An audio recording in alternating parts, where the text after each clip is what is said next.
Bonjour à tous et bienvenue dans cette vidéo dans laquelle je vais vous dérouler l'exemple du cours sur l'algorithme de marquage.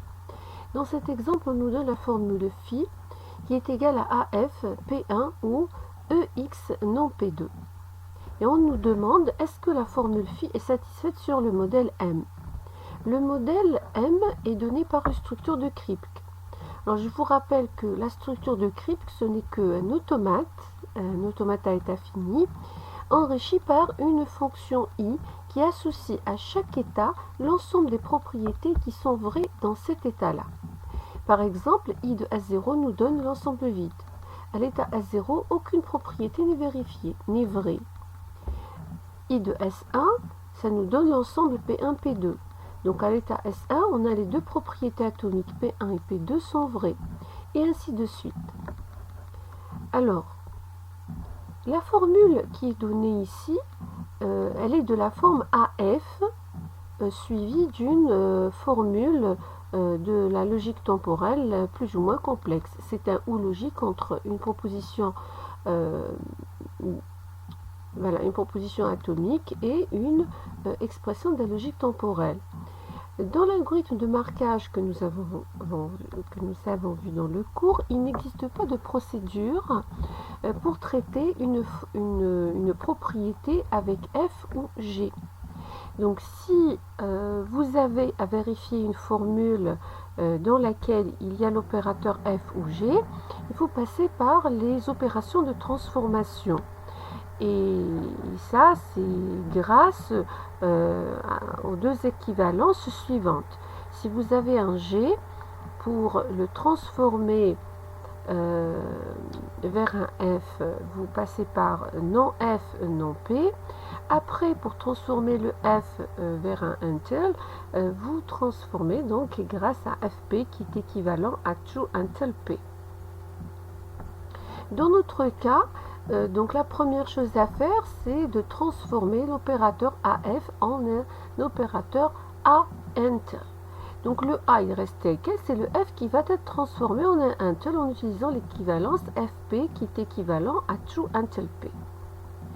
Donc là, la transformation est directe, mais je vous conseille toujours, lorsque vous avez affaire comme ça à une formule complexe, de la remplacer par un P', tel que je viens de le faire ici.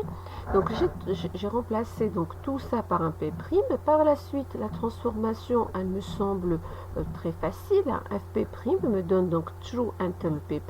Après, je reviens à la valeur de mon P'. P' est équivalent à tout ça et je le remplace et voilà, la formule sort directement. Donc là, en tous les cas, la transformation est simple, mais je vous conseille toujours de passer par cette façon de faire parce que ça va vous éviter de vous tromper. Et si vous vous trompez dans la transformation, donc c'est clair que la suite va être fausse. Alors ici, donc cette formule, ça correspond à la procédure suivante. C'est le cas de phi qui est égal à A, phi 1, until phi 2.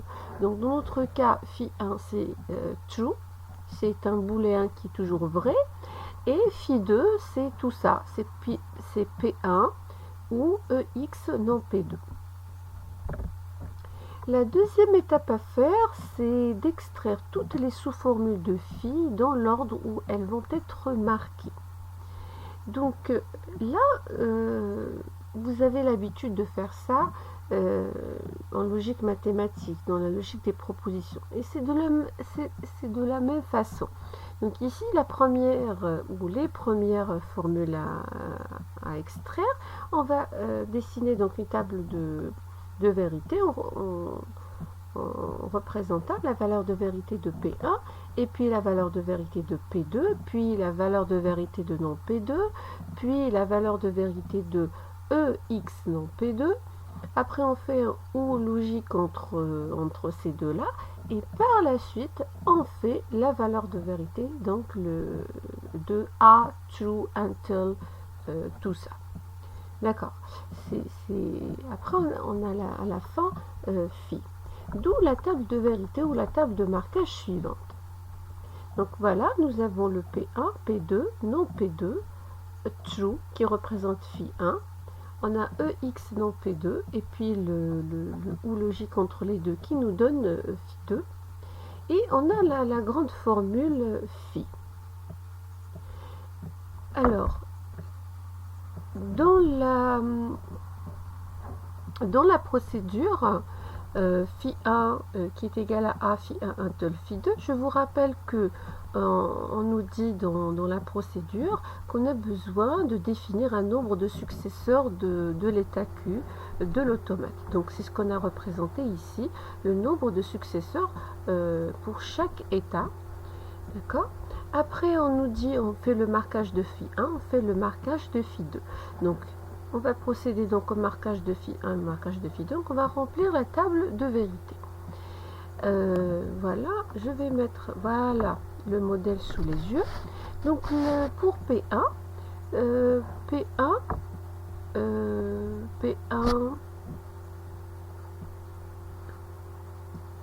alors P1 est faux à l'état S0 et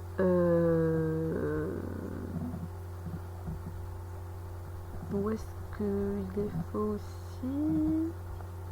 Alors, P1 est vrai à l'état S1, voilà, il est vrai à l'état S1, et il est vrai à l'état S8, et il est faux partout, ailleurs. On remplit par la suite la P2. P2 par contre est faux à l'état S0, et P2 est faux à l'état S8 et est vrai ailleurs.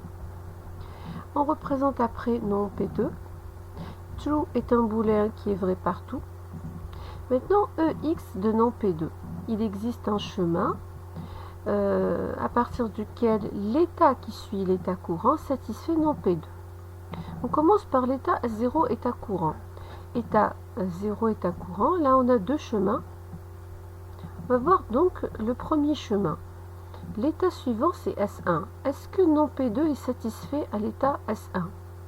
Non P2 n'est pas satisfait parce que je vois clairement que P2 est satisfait. Donc non P2 n'est pas satisfait. Donc ce chemin-là ne satisfait pas. Donc je vais voir le deuxième chemin parce que là je suis en train de chercher l'existence d'un chemin qui satisfait EX de non P2. Alors le deuxième chemin, l'état suivant c'est S5. Est-ce qu'il satisfait non P2? Non, il ne le satisfait pas parce qu'il suffit de voir que P2 est satisfait pour dire que non P2 ne l'est pas. Donc il n'existe aucun chemin à partir de S0 qui satisfait à l'état suivant non P2. Donc je mets faux. On va voir pour l'état S1 comme état courant. L'état S1, l'état courant, voilà. L'état suivant de S1, c'est S2. Est-ce que non P2 est satisfait à l'état S2? Non. Donc, c'est faux. Voilà, c'est faux. On va faire la même chose après pour l'état S3, pour l'état S4 et ainsi de suite. Pour chaque état courant, on évalue EX non P2. Alors, je vais vous faire les S6 pour voir pourquoi on a trouvé la valeur de vérité vraie. Alors, S6, voilà. À l'état S6, il y a deux chemins possibles. On va vers S8 et on va vers S7. On cherche donc un chemin qui satisfait EX non P2. Alors, S6 qui part vers S8. L'état S8, c'est l'état suivant. Est-ce qu'il satisfait non P2? Oui, il satisfait non P2. Est-ce que à S8, P2 est faux?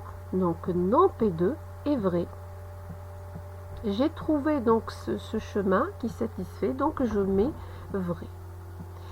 Voilà, et ainsi de suite. Donc on évalue cette expression pour chaque état courant.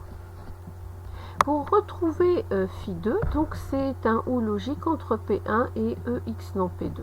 Ah, c'est juste un ou logique entre cette case et celle-là. Voilà, et on retrouve ça. On revient donc à la procédure. Donc voilà, on a fait donc le marquage de phi 1, on a fait le marquage de phi 2. Après, on initialise une liste L dans laquelle on va mettre, qu'est-ce qu'on met dans la liste L? On met les états pour lesquels la phi 2 est vraie. Voilà, je les ai entourés. Donc dans la liste L, qu'est-ce que je mets? Je mets les états S1, S6, S8 pour lesquels phi 2 est vrai. Voilà, j'ai rempli donc ma liste L. Par la suite, on nous dit dans la procédure, pour tous les états, on remplit le nombre de successeurs des états. Là, ce qui est représenté ici dans la procédure par la fonction degré de Q, qui renvoie le nombre de successeurs. Et on nous dit initialiser la phi à false. Voilà, on initialise phi à false partout. Pour le nombre de successeurs, on va venir donc au modèle pour voir comment on retrouve le nombre de successeurs. S0, il a deux successeurs. Il y a le premier, le deuxième. Donc j'ai mis 2. S1, il a un seul successeur. J'ai mis 1. S2, il a un seul successeur. S3, un seul successeur, c'est le S4. S4, il a un seul successeur, c'est le S2. Et ainsi de suite. Là, par exemple, le S6, il a deux successeurs. Il a le S8 et le S7. Le S8, il a un seul successeur. Il boucle, ça veut dire le successeur de S8, c'est S8. Voilà, j'en ai mis un. Voilà donc comment on a rempli cette case des successeurs. Et selon la procédure aussi, elle nous demande d'initialiser phi. Et on a rempli la liste L avec les états qui nous donnent phi 2 égale à vrai. Voilà. Voilà, on est là maintenant. C'est celle-là, cette ligne qui nous dit pour tous les états, Q dans Q, faire si Q.phi 2 est vrai, hein, alors on met ces états Q dans la liste L. Voilà, c'est ce que je viens de vous expliquer. Maintenant, on prend ces états qu'on a mis dans la liste, tant que L est différent de vite, faire Q renvoie choix de L, c'est-à-dire la fonction choix, elle va nous retourner les éléments de la liste L un par un. Elle nous renvoie un pour le traiter, on le supprime de la liste, et pour cet état-là, on met phi à true. Donc, qu'est-ce qu'on fait? On traite les états de L un par un. On prend le premier état S1. Qu'est-ce qu'on fait pour cet état-là? On met phi de l'état S1 à vrai. Donc on vient vers S1, on barre le false et on met phi à vrai. Alors pour ne pas oublier, moi je vous conseille directement de mettre phi à vrai pour tous les états pour lesquels vous trouvez phi 2 est vrai. C'est-à-dire les états que vous avez mis dans la liste L, directement vous mettez leur phi à vrai pour éviter d'oublier. Moi ici dans la correction, à chaque fois que je prends un élément de la liste, un état de la liste, je dis je mets phi de l'état donc S1 à vrai. Par la suite, on continue à chercher les prédécesseurs. Et là, je vous ai expliqué le principe de marquage du Intel, c'est de parcourir donc les séquences à l'envers. Dès qu'on trouve un phi 2 qui est vrai, par la suite, je vais chercher son prédécesseur, c'est-à-dire l'état qui est en arrière. Et je vais voir est-ce que cet état-là, ce prédécesseur-là, il satisfait phi 1. Est-ce que il satisfait phi 1? Si c'est le cas, je continue aussi à parcourir la séquence à l'envers. Donc, on cherche le prédécesseur de S1. On a trouvé le S0. On va voir sur le modèle. Voilà mon état S1, le prédécesseur c'est S0. Maintenant, pour ce prédécesseur-là, S0, qu'est-ce qu'on va faire? On va voir donc dans la procédure, qu'est-ce qu'on nous dit? Dès que vous trouvez cette transition, donc Q' là, c'est celui-là, c'est ce qui est le prédécesseur, qu'est-ce que je fais pour cet état-là, S0 dans le tableau? Qu'est-ce que je fais? Je vais réduire le nombre de successeurs. Pour S0, je viens, je réduis le nombre de successeurs. Donc, je vais mettre 1. Je réduis, je barre le 2, je mets 1. Et puis, je vais voir maintenant, si ces trois conditions-là sont vraies, alors je vais faire rentrer ce S0 dans la liste L pour qu'il soit traité. C'est ce que je vous ai écrit ici. Si les trois conditions de la procédure, donc le nombre de successeurs est égal à 0, et phi égale à false, et phi 1 égale à vrai. Si ces trois conditions, les trois ensemble, sont vraies, alors S0 va rentrer dans la liste L pour qu'il soit traité à son tour. Ici, S0 ne va pas rentrer dans la liste car le nombre de successeurs pour l'état 0 n'est pas nul. On vient juste de le réduire à 1, donc il n'est pas nul, donc la première condition n'est pas vraie, donc directement je ne regarde même pas les deux autres et je dis qu'il ne rentre pas dans la liste. Je passe vers l'autre état, S6. Pour l'état S6, on met phi à l'état, on met phi de l'état S6 à vrai. D'accord? On vient vers S6, je barre false et je mets à vrai. Après, je cherche un prédécesseur maintenant pour S6. Pour l'état S6, vous allez voir sur le modèle que on cherche un prédécesseur pour S6. Donc pour S6, ici c'est le S6, pardon. Pour S6, le prédécesseur c'est S5. Donc on va venir ici, S6, on a un prédécesseur. Le prédécesseur de S6 c'est S5, le voilà. Donc pour maintenant le prédécesseur S5, qu'est-ce qu'on fait? On va réduire le nombre de successeurs et puis voir est-ce que les trois conditions sont satisfaites. Si elles sont satisfaites, donc S5 va rentrer dans la liste. Donc je viens vers S5, on réduit. Voilà le nombre de successeurs. Ici donc j'ai le nombre de successeurs égal à 0. F il est à false et puis veut dire phi c'est à false et phi 1 à vrai. Donc les trois conditions sont satisfaites. Donc le S5 va rentrer dans la liste. Bien sûr ici ça c'est le résultat final. Hein, le résultat final. Vous voyez que le S5 je l'ai barré, mais ça c'est le résultat final. C'est à la fin que j'ai obtenu ça. Mais à fur et à mesure que vous travaillez sur le déroulement de votre exercice, vous allez voir que effectivement ici on a le nombre de successeurs est égal à 0, phi égale à false et phi 1 égale à vrai. Donc les trois conditions sont vraies. Donc S5 va rentrer dans la liste. Ok. Après, on traite le troisième état, c'est l'état S8.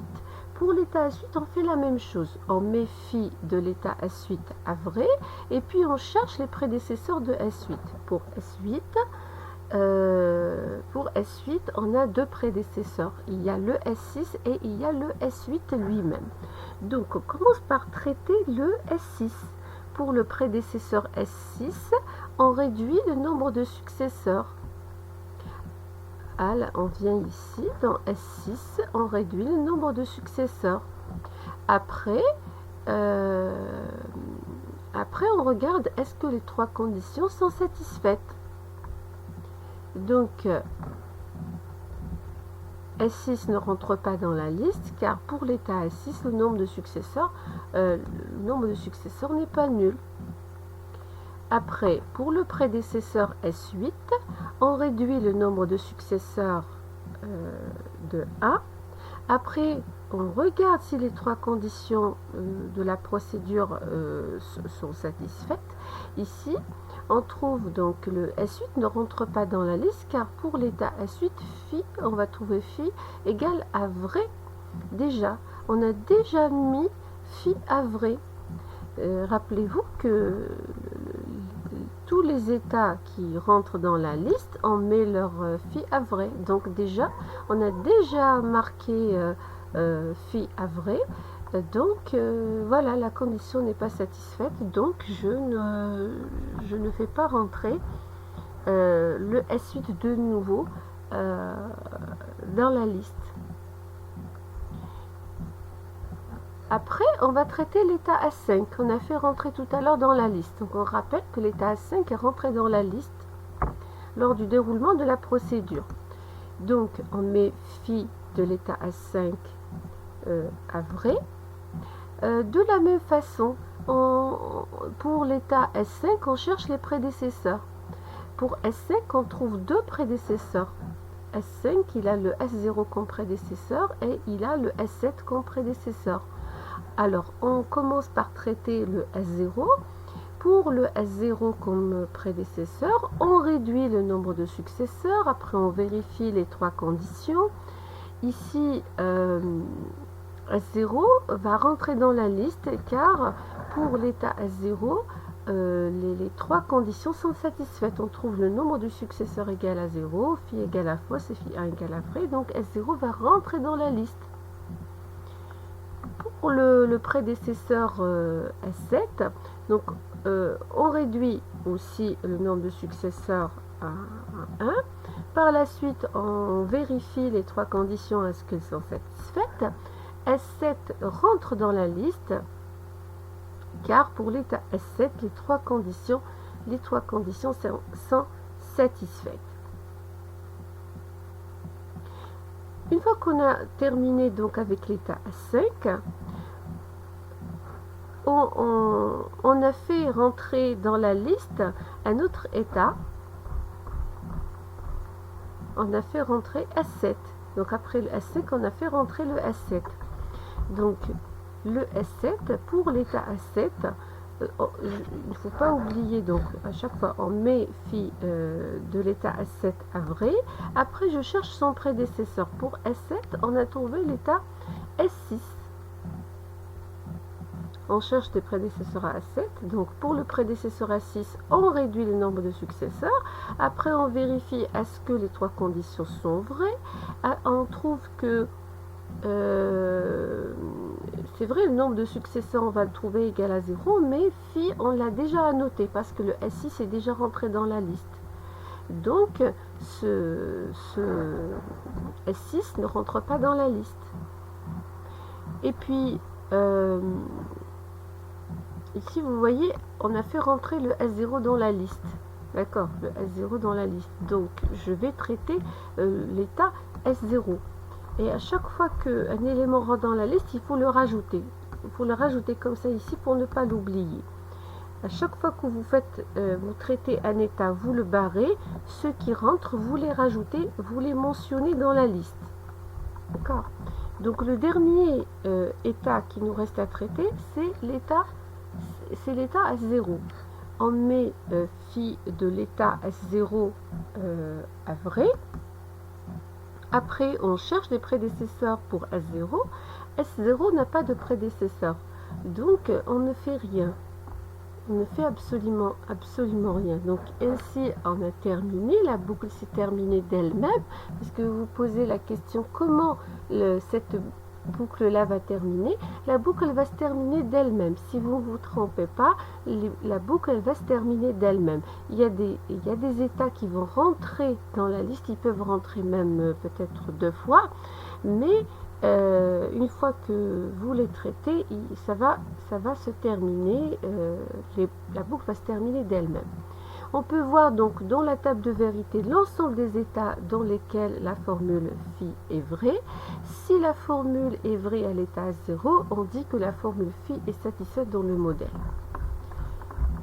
ici. Donc, on a la formule, notre formule phi est vraie à l'état S0, à l'état S1, à l'état S5, S6, S7, S8. Maintenant, pour répondre à la question est-ce que la formule phi est vraie dans le modèle, on va regarder est-ce qu'elle est vraie à l'état S0. Si elle est vraie à l'état S0, ici, hein, on va dire que la formule est vraie dans le modèle. Sinon, on va dire qu'elle n'est pas vraie dans le modèle. Voilà. Voilà donc pour l'application de la procédure A phi 1 until phi 2. Voilà. Ce que je vous conseille, ça veut dire de voir donc la correction que je vous ai mis ici dans le Word et vous déroulez la table, vous remplissez vous-même la table de vérité. Voilà. Bon courage.